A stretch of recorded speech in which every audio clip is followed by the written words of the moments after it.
The Jacobins versus the Girondins, Political Factions, written by Amara Blackwood, narrated by Elena Ravencroft.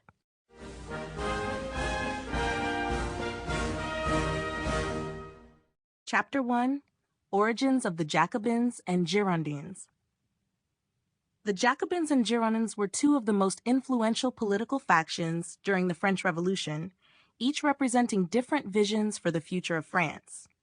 Their rivalry played a significant role in shaping revolutionary politics and ultimately led to the radicalization of the movement.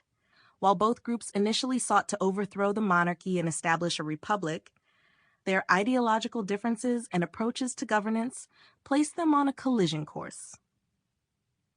The Jacobins emerged as a radical force advocating for centralized power, direct democracy, and the use of revolutionary violence to achieve their goals. They were named after their meeting place, the Jacobin Club, a former Dominican convent in Paris. The Jacobins attracted members who believed in strong government control, economic regulation, and the direct involvement of the lower classes in politics. They were heavily influenced by Enlightenment ideals, particularly the belief in equality and the general will of the people, as expressed by philosophers like Jean-Jacques Rousseau. The most prominent Jacobin leaders, including Maximilien Robespierre, Georges Danton, and Jean-Paul Marat, pushed for radical reforms, such as the execution of King Louis XVI and the implementation of policies that favored the common people. In contrast, the Girondins represented a more moderate and decentralized vision of the revolution.